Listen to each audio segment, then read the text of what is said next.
What's up, Reef Builders? Today's going to be a very fun episode. We can get right into it. We'll let people get on, but we're going to be using AI. We're going to talk about its practical utility in the hobby, the future of research involved with it, how you can use it today, some dangers with it, Terminator style. But how's everyone's week going? We'll let people hop on, give about a minute or two buffer, and then I will start going into it. Yes, Papa Remy is back. He is my co-pilot. He is my Chewie. He's actually, I think, Han Solo more so than Chewie. And he's taking care of me. It was very difficult to run this on my own, and I am very thankful that he is here. What is up, Jeep and Reefer? What's up, David? All right, AI. Who has used Chat GPT before? Has anyone used it before at all? I'll give you kind of the lowdown on how to use it, what it can be used for with reefing, how you can learn from it, and how to take advantage of it before it kills us all. Yup. Okay, for those of you that have not used ChatGPT, I'll just give you kind of like a tutorial. It'll be like a workshop of practical ways that you can use this for reef keeping. So many of this you might just know already, but it's been a very invaluable resource to me in terms of like research and things. So it can do math. It can teach you things. You can use it to clarify different problems. You can make images with it. So for instance, let's say, let me think here. Potassium for sale. What molar does this come in? Nope. Potassium, iodide. Let's say we want to take care of 2 traces at once. Do they have it in suspension already? Liquid. I doubt it, but we'll see. For sale. Oh, there we go. Okay, so let's see what the concentration of this is. 500 mils, 1% potassium, 2% potassium. Okay, well, I guess it's just let's assume 100%. Okay, so let's say I sent in ICP analysis for my reef tank, and I have low potassium. It is at, we're just gonna make up a number, 1 microgram per milliliter. The optimal range for potassium is 15 micrograms per mil. I have bought potassium off Amazon. My tank is 100 gallons. How much potassium should I use to get my levels up? And then you sit back and you relax for like the 30 seconds it has to yap at you. And then you get your answer. So this allows you to go and, you can buy your own trace elements. You can get like really, really high quality ones. It's going to take a second to think here. Hopefully my signal does not crash as it's doing all of this, because it, makes your computer really do some work. But this allows you to do some basic chemistry and some basic math, even if you do not have the skills to do so. And it's usually pretty good at the math. If you can tell me the concentration or dosing instruction of potassium, it is 100%. So we'll just assume that. Usually you'll have like a molar, which is like 10 molar or something like that. And you would just input that there. Or it'll be like 52%, things like that. So here, we'll let it go crazy. It's not going to be potassium chloride. We'll just assume it's potassium chloride. Yeah, potassium chloride for sale. So, $18 and let it do the math. Oh my, it's really getting in there. It's got better. Oh, okay, no. So 10.19 milligrams and 100 mils of water, and then you dose that. So there's your trace element supplementation. So there you go. You don't have to know any of this math. You don't have to know any of the background. You just ask it exactly what you want to do. Then you can save a lot of money buying trace elements or buying any elements. You can use this for any basic math problems. So if I am in the lab and I'm trying to do serial dilution, or I want to double check the concentration of something, I'll always plug it into ChatGPT. And I'm like, all right, am I right? Am I making sense of this? Is this correct? And it usually will say yes, or it'll say no. another thing that this is really good for, besides just basic math or double checking things in reefing, is understanding new concepts. So let's say I got this crazy paper here about Vibrio. I'm trying to do my own research and understand coral pathogens. Let's, we get down here. Oh my God, what is all of this, right? There's a ton of crazy stuff here. Like there's this type 4 protein secretion system. There's MSHA biogenesis protein.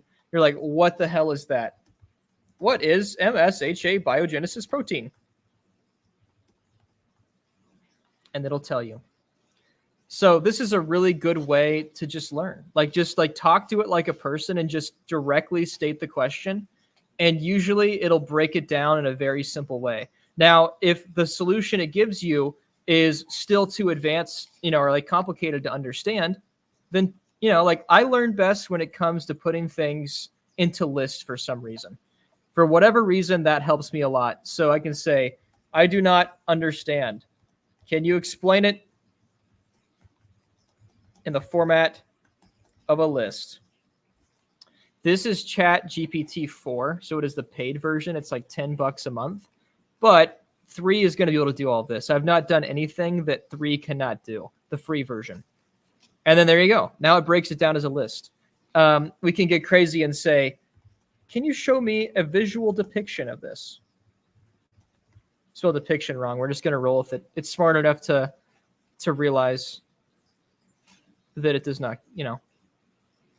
We'll see if it generates a good image. It probably won't, but it can generate images that are cool. Sometimes, I had it make me a flow chart one time that was actually pretty good, and then it messed up a couple times, but you can be like, no, you have to change this, put that concept up there, move it 90 degrees or rotate it this way, and it'll respond to you. Very invaluable. Oh, look at that, see? There you go. There's a diagram explaining this. So now you can go read a paper and you're like, I have no idea what that is. And you can really have this, if you're a visual learner, if you've got lists for whatever reason, you can really have it break it down for you in whatever way. So it can do math if you're not good at math. It can explain new concepts to you, no matter how complicated. And it's this is science stuff, right? This is super esoteric postmodern philosophy, right? Let's open up a random. Doubtless, in each case, we must simultaneously consider factors of territoriality, deterritorialization, and reterritorialization. Animal and child refrains to be territorialized. Whatever the hell that means, right? So explain Deleuze's concept of deterritorialization. I don't know how to spell this at all. Let's see what it comes up with. There we go. This is some really crazy, dense philosophy that is published in the 1960s. And there's exactly what that meant. So you can really, no matter how dense the text is, whether it's the most cutting edge peer-reviewed paper, or it's extremely dense philosophy that people typically read in grad school if they're, focused on that type of thing, this can break it down for you. I don't understand. More simple, please. Let's see what it comes up with. We'll get creative. Can you explain it as a metaphor that is under one sentence? Let's see what it can give us. There you go.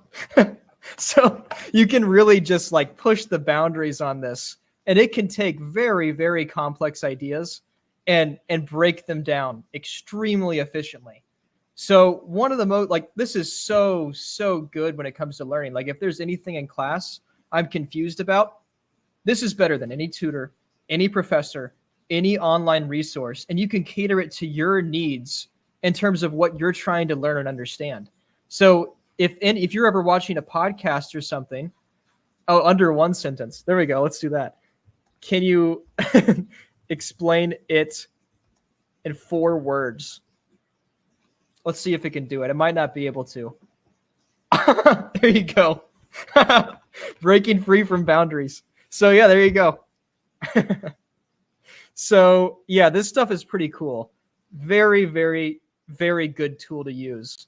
And my take on it is, all right, even if Terminator, iRobot, anything is going to happen, we should go along for the ride for now. Right now, that's not happening. So you should take advantage of it. This allows you to really just like all of the information on the internet is that much more accessible by. Like, you know, you don't have to have expertise in a given field to understand these advanced concepts if you have someone who is already an expert and can explain it to you in any way. So this really allows for all information to become accessible. Breaking free, yeah, words to live by. Yeah, here, let's ask that. What is the cure to marine ick? Let's see what its solution is. Watch it say peanut butter. We'll ask it that next. We'll say, can peanut butter be used to treat brown jelly disease? Oh, look at that. It says copper. Rock and roll. Quarantine your fish, people. The oracle has spoken. There, it's got the concentration. Look at that. So there, if you have a question about doing stuff with your tank, it's got pretty good advice. Tank transfer, UV, hyposalinity. Look, it even says CChem. That's crazy. It's like shouting out specific products now. I don't even know it could do that. Oh my God, there it is. Hey, garlic. That's what you asked for. It told you.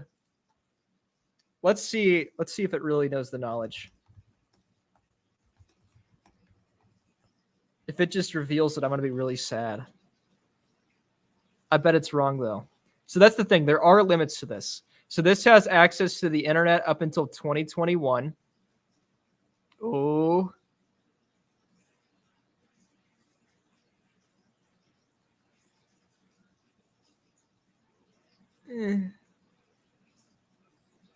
No, Cipro. It's telling you to use Cipro. Don't listen to it. The AI is so wrong. Yeah, so that's like not really accurate. It kind of is, right? From like a 2021 internet perspective, yeah, that's probably what people thought, but that's not what it is. So there's practical limitations to this. If you have any new article or idea that's been published after 2021, it doesn't have access to it. It's not been trained on, you know, that information.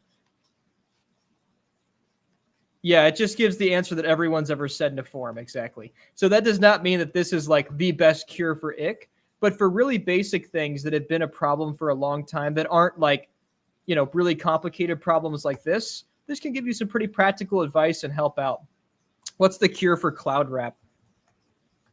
How do I stop listening to so much Drain Gang?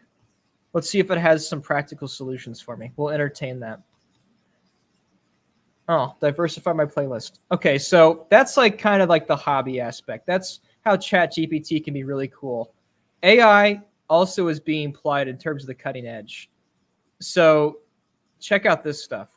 First of all, this paper says that dosing nitrates and high nitrates are bad because it causes zooxanthellae to go out of like symbiosis with coral. So dose ammonia instead. But look at all this crazy data, right? So this is not machine learning per se, but these are algorithms that they made. And they were able to run it through like a Python program or R or something. I forgot what language they use. But basically, they were able to quantify the relationship between zooxanthellae, the actual coral, the bacteria in the holobiont, the growth and death rate of all of these things. And it was able to give this objective bird's eye view to quantify if higher nitrates would be leading to an imbalance in the microbiome. So when we have extremely complex problems on the edge of science, like looking at this entire mini ecosystem that is the coral, traditional ways are not going to cut it. We basically, like with all of the information we're generating from a multi-omics approach with transcriptomics, metabolomics, the microbiome, so metagenomics over a course of time, we have to probably invent new data analysis tools to get through all of this noise, because it's something that just with traditional statistics, like look at this. This is like the amount of similarities or correlations that are drawn between the microbiome and like metabolite production at the, like, you know, like this is some crazy stuff. This could not be done manually unless you're spending like 5 years on the paper. So having machine learning is going to be crucial in the future to understanding these increasingly complex ecosystems. Because if we have all of the data, if we have the correct data collection, we can feed it into an algorithm, which can then sort that data and begin to find patterns in it that previously we couldn't even comprehend or begin to see. So for instance, they've got this developing in physics right now to where they're like trying to unify quantum mechanics and like, general relativity still, like the whole theory of everything is the idea, bringing together the macro and the micro. So they started training machine learning, models on really basic like kinematics equations with physics. And they were like, okay, solve this like problem of like someone like bouncing a bouncy ball against a wall, like here's like the given velocity and like the trajectory of it and stuff. And it was able to create new equations from kinematics existing that we have not, like, it was like there's 3 variables here we can use instead of 7. And it was able to simplify all of kinematics, all of it, like existing physics up until this point, into a new equation. And physicists have been looking at it for like the last 4 months. They're like, we have no idea this works. It's identifying variables that we don't understand. So even now, in the rudimentary state of what AI and machine learning is, it's beginning to be able to see problems and solve them outside of our limited human perception. And in terms of coral research, in terms of physics, in terms of anything that's sufficiently complex in the world, which is basically all areas of science now, because we have technology that's pushing the limits of what we can even comprehend as humans, we're going to have a non-human eye look at that data. So I think in like the next 10 years that there's going to be some very, very impressive advances with machine learning in terms of just the knowledge that we've gathered. Here is like another example, right? So right now, they've got like neural networks that are making drugs in silico. So they have like simulations where they're like, okay, here's this drug target. Here's everything we know about organic chemistry. Here's how these different shapes can behave in like a different way in terms of, affecting bacteria or like toxicity. And they basically have all of these programs now that are like, here's a theoretical drug that we have never synthesized before that could then be used to cure this disease. So here, there's kind of like it's broken down into different sub-layers. And this is extremely advanced computer science work, but it is being developed and actively being utilized right now. So like protein structures, you have to crystallize them. It's a lot of manual labor to solve a protein structure. Because there's in silico, yeah, probably. That will probably happen. But up until that point, I'm gonna learn from it. And I think that it's a very important tool that everyone, could utilize to learn better, to learn faster, to learn harder. It just takes everything about learning and turns it up a notch if you know how to use it correctly.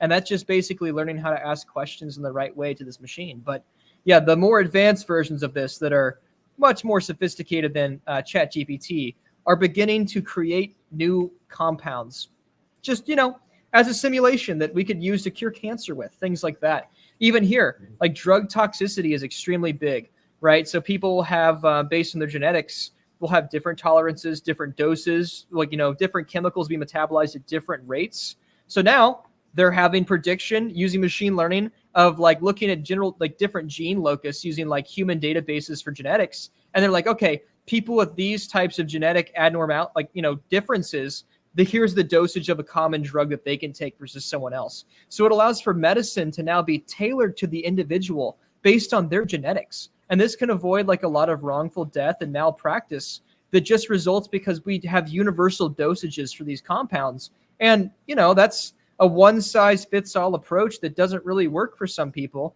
And unfortunately, that leads to untimely death.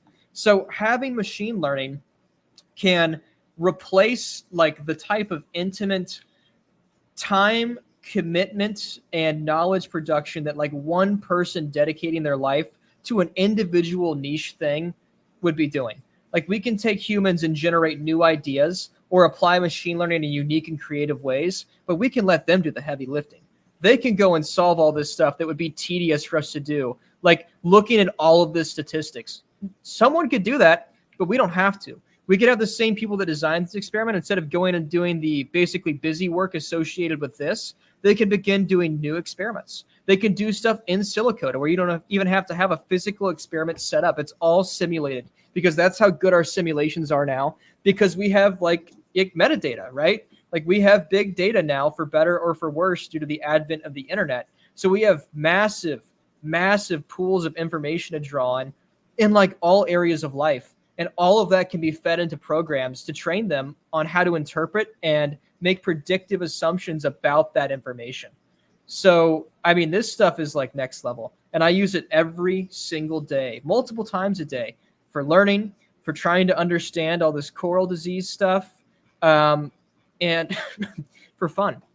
So I'm gonna do a little chat. We're gonna need some participation now. Give me a setting. What is a setting? We need a setting. We need an action, like a verb, and we need like a character or like a proper noun. We're gonna make a picture. So let's all work together and make an image, and let's see what AI comes up with. So let's have a location. Okay, Kenya. Kenya in the 1950s. Who's our person or thing in Kenya in the 1950s? Okay, Remy from Reef Builders is in Kenya in the 1950s. Let's see, what's Remy going to be doing? Eating a grilled cheese. Let's make him somewhere wackier. Let's not say Kenya. Let's say is on Europa. Let's see how it incorporates the 1950s.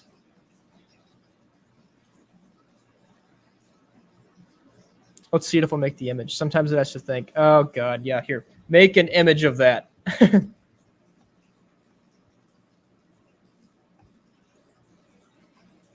Let's see how it depicts Remy. So here's the thing. If it's completely off, if it doesn't look like Remy, we can begin to tell what Remy looks like. And we can get a maybe accurate depiction of what Remy looks like. Or actually, hold up. Actually, I'm not going to go to his personal account and dox him that way.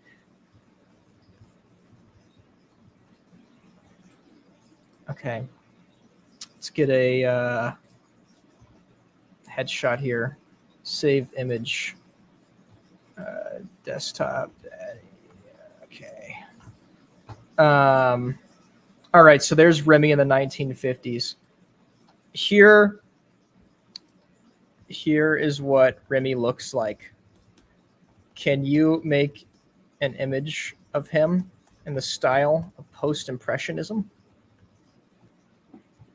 Let's see what it comes up with. I think this might be Remy's new profile picture. Oh, here we go. It's starting to rock. Next, we can do cubism, maybe like a brutalist depiction of Remy. And then now that we have his image in the software, we can have him fragging a coral. There you go, Remy. That's you, according to AI. Okay, can you make him cutting a piece of coral on a bandsaw in space? I can see the similarities, you know. Got like a strong jawline, like it's definitely Remy. But yeah, so AI is like probably scary. It's probably gonna like, you know, become self-aware. I think general AI is definitely gonna happen. But until then, this is pretty fun. And it's a really useful tool. And you can that looks like a sewing machine or something. There you go. So yeah, it can generate images too, which is really funny. Like I tried to get it to generate the Reef recap logo and was not able to, which is unfortunate. But yeah. So that's kind of the AI thing. Has anyone used AI in a creative way? Is there a way that I'm not thinking of to where you could use this technology for reefing? I think it could be used to learn, and I think it could be used to do math. And like if you have this, right, you can just go buy all the trace elements you need. You don't have to go and, you know, buy the inflated ones that are upcharged with the Reef tax. You got the math yourself. Yeah, look at all the coral he killed. Oh my God. He's using like knives over here. He's got a spool for some reason. Like, dude, you're holding a knife on the band. Look, that's crazy. Wow. Make it so the coral is glowing and not a skeleton. Yeah. How how to reverse bleaching in corals. So after it creates this masterpiece, we'll see if it has the secrets to the reef. If it says we're screwed, I'm going to be really sad. It's going to be a really depressing moment. It's like, yeah, there is no fixing bleaching. Oh, there we go. Hold up. What the hell? There you go. There's a bunch of yeah, coding. Yes. So if you're someone that codes, this is great. Write me a program in Java that sorts dates from a platform that is used for scheduling hair appointments. I don't know. Let's see what it comes up with. Let's see if it does the whole program. I'm going to be there you go. Here's your program. Don't have to know how to code anymore. And it has a very handy copy code button. So there you go. It's great for coding. One of my friends is a computer science major. So like they had to create a website. So they're just like, okay, we need a bunch of random data. And before you just have to type it in, he's like, okay, I need like 50 strings of random data. Please generate it for me. And they just copy pasted it. And they were able to finish their project in like a day compared to like 2 weeks. So it really, really, if you've got the creativity to use it, you can just use it so well. Okay. So we're going to do Raj now. Oh, we're definitely using this picture. Okay. Save image. Save.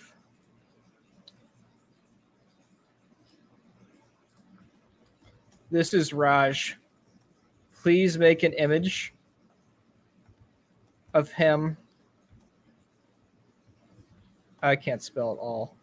Admiring a beautifully constructed light bulb that is fourth dimensional.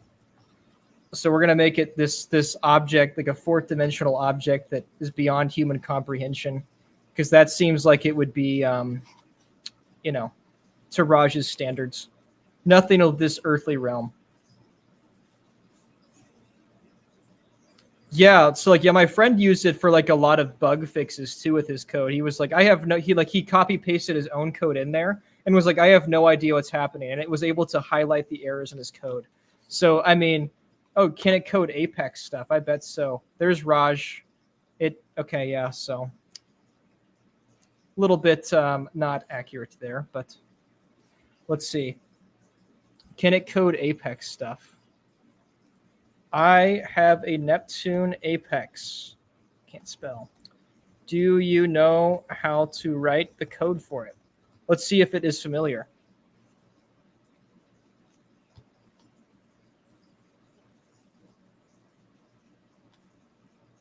Oh, there's a how-to to do it. Oh, there's Apex code. Okay. What do we want to do with our Apex? Write me Apex code that turns on my automatic feeder every time my pH hits above 8.4, but only when my temp is below 82.1 centigrade for some reason. And also at this time, make it so I dose 1 gallon of lanthanum chloride. Okay, let's see what it comes up with.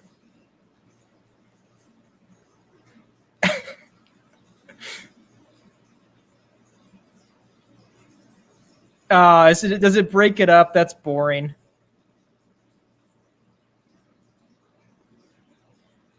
Who wants to try this? Okay, well, that's like probably close enough. So yeah, if you want to do something wacky in your Apex, and it seems like this could help you with that as well. So let's see.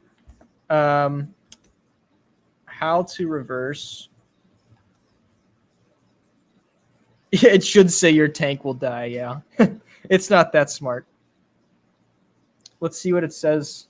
Stabilize the water temperature. Yep. Wow. It says do the basics. Oh, there's 6. Use of additives. All right, let's see what it thinks about this. What additives can fix bleaching? If it starts dropping product names, it's sold out. Amino acids. What the hell? Vitamin C. Okay. Iron. Man, it's just like, see, it doesn't like know that much about coral. This is such a niche thing. It doesn't really know. You have to ask it more general questions about like math, things that are very, very highly covered on the internet, just because it gets all of its information from there. Remy, what was that thing called you sent me earlier that was awesome? You said, I forgot the name of it, but it was like an actual physical device that was really interesting. Rabbit R1. Yeah, so check this thing out that Remy sent me. If you're someone that's older that doesn't want to like actually code or like ask questions on the internet, they have this thing now, which is like a little like, it's got like, you know, AI built in. You can talk to it. It's got a bunch of stuff. It's wild. So they have like physical, actual physical devices now to where you can have this technology on them and carry it around, which like a phone could do that too. But some people, prefer something different. What else was it able to do? I was not able to watch the full video, Remy. Was there anything else I'm missing? It was like you could talk to it and give you like a response, right? Maybe I'm completely wrong. What is their research they're doing?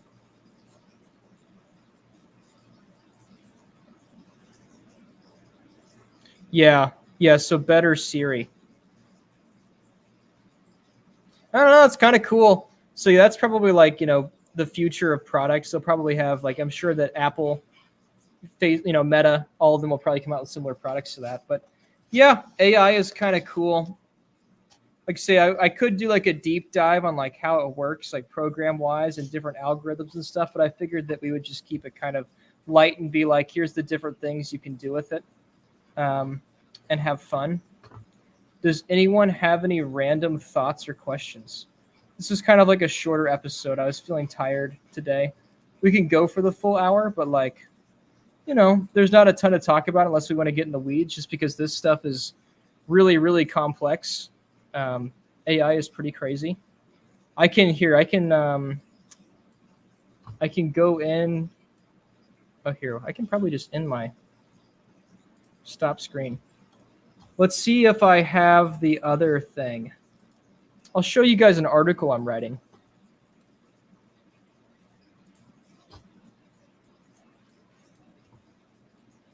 There's some pretty interesting stuff going on that could be some good discussion. I need to open up the links here.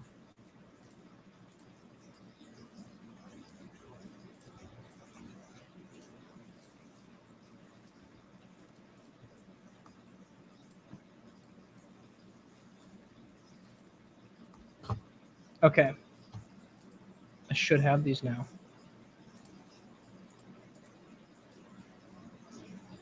So I touched on these when Jim was on here, but there's some really interesting stuff with UV when I actually started going down the rabbit hole. So exposure to like UVA and UVB in terms of our lighting, I think could be really, really important. So this was with UVC. They were testing if like if UV sterilizers could actually prevent the spread of coral disease. They determined that no, they do not very well at least. So they took pictures every day. Oh, this actually used machine learning too. So they took pictures of the disease lesions every single day, and they had a program that was actually able to identify how much the recession had progressed to where it got rid of tissue.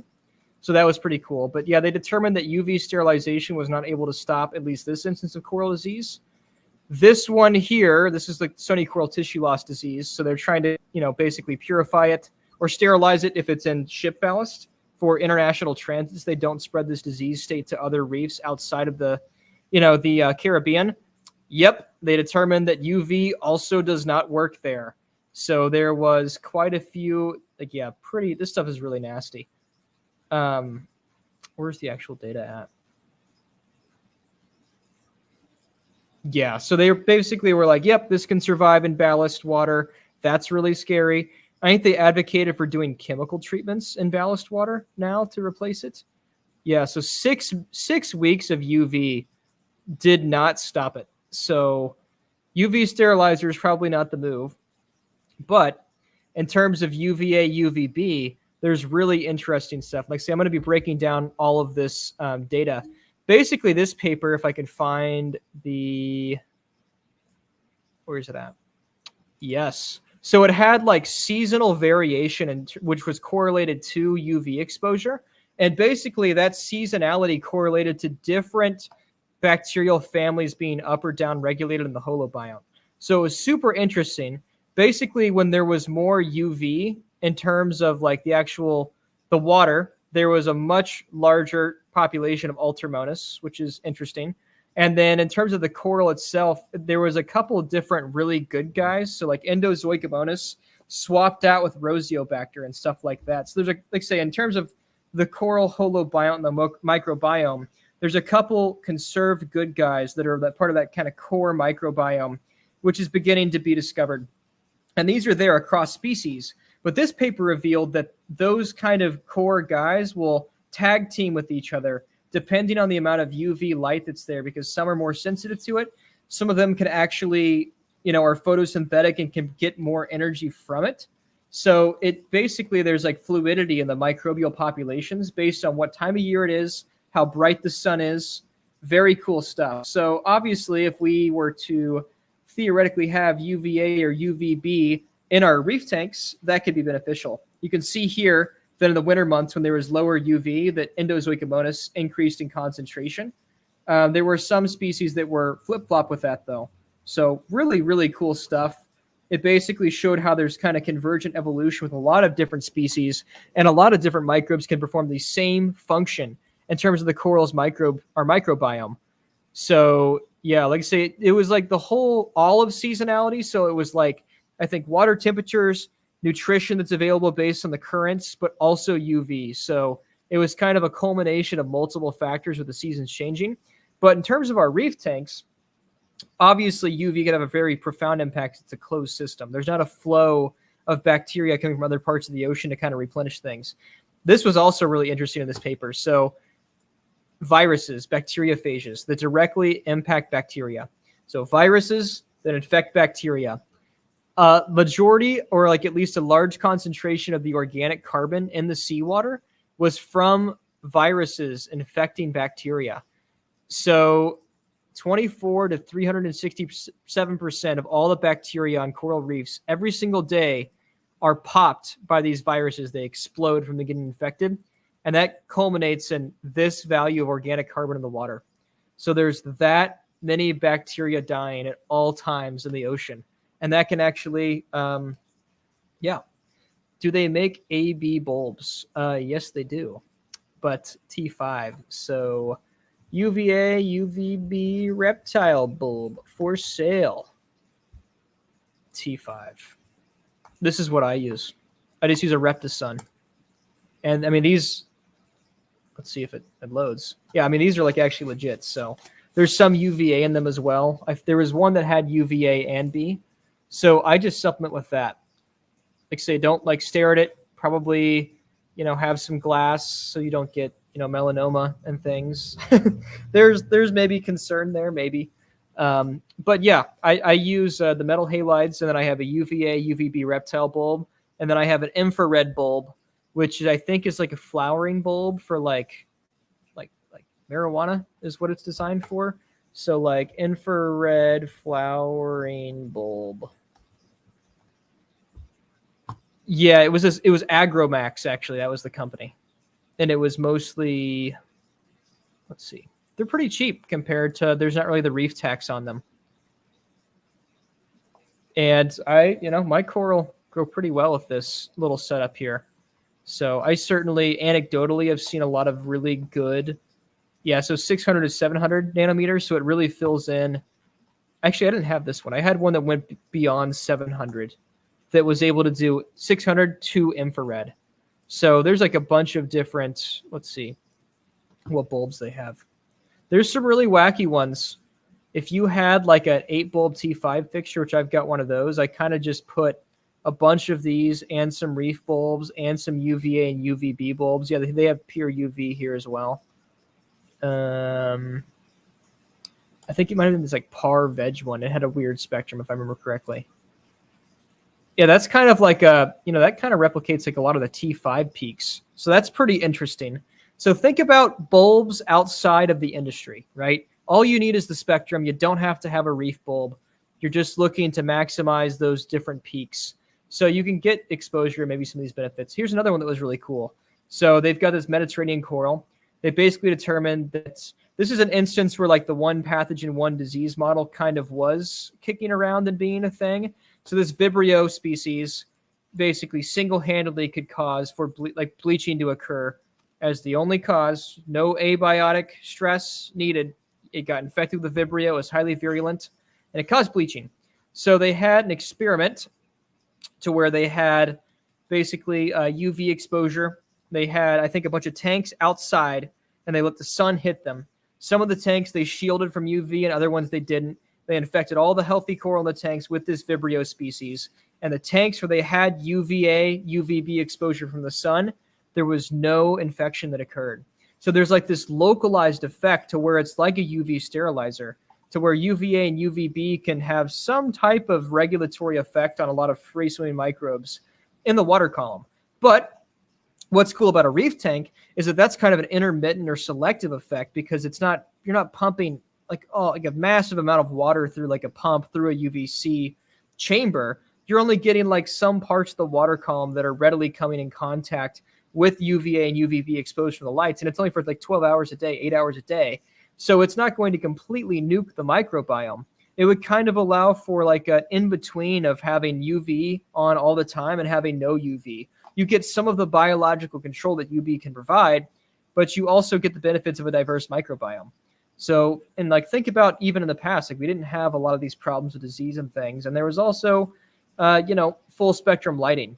So I think there's probably a pretty decent correlation, even if the data is not there, between having full spectrum lighting and maybe healthier coral from a microbial perspective.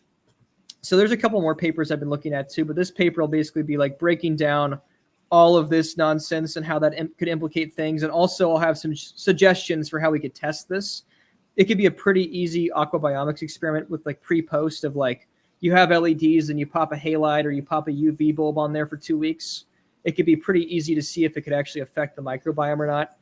Another angle, which I've talked about previously, is that it could lead to the upregulation of certain fungal species. A lot of marine fungus that are coral associated will produce mycosporin-like amino acids, which act as like sunblock for UVA and UVB in particular. So if you increase the concentration of UV exposure to the coral, these fungal populations will grow in correspondence to that to help protect the coral. And there's a lot of other secondary benefits to having those fungal populations. They will metabolize DMSP. They will break down really complex sugars and carbon sources from the water column and break them down into usable carbon sources that the bacteria and the holobiont can use. So they basically generate like a localized prebiotic for all of the good bacteria that are associated with the coral. So I think that UV's got a couple really interesting angles. Oh, here. Let's make it full circle. Is UVA and UVB good for coral? I bet it says no. I bet it's going to say it's actually really bad and it's going to kill them all. Let's see what it says. It's really thinking. That could be good. Actually, that's probably bad. That means it's scouring everything. Oh, subject of ongoing research. It doesn't tell you yes or no. There you go. Harmful effects with UVB. Yep.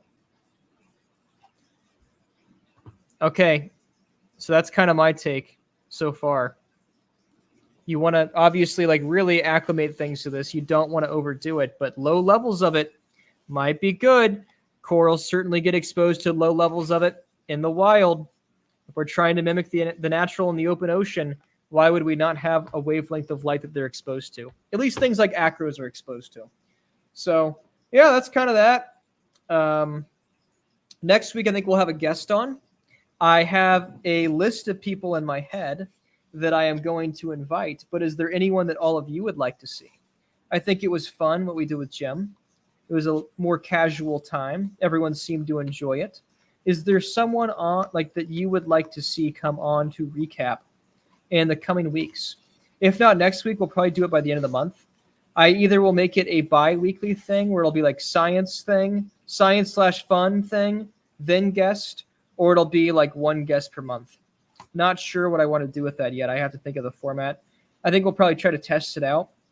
I certainly don't want to deviate from Reef therapy because that's where we have guests on. I think I want to make it a more occasional thing on here that is a little bit more lighthearted and fun, opposed to the serious conversations that are typically broadcast and emphasized on Reef therapy.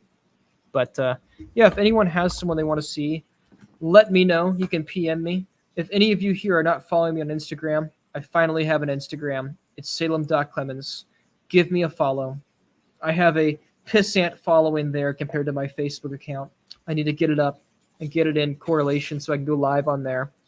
But, Than from Tidal Gardens. We could probably get Than on here. I'd talk to Than. I don't know if Than would talk to me, but I'd talk to Than. But yeah, I've got some homework I need to do tonight, and I wanted to kind of keep it shorter. So probably call it quits for tonight and quit a little bit early. I've been going late the last couple times, so this one will be a shorter episode. I just wanted to pull out ChatGPT and show you guys the fun you can have with it and have a good time. But I appreciate you guys tuning in. I'll see you next week. I'll probably have a longer one next week because then I'll have a lot more free time, much more open schedule.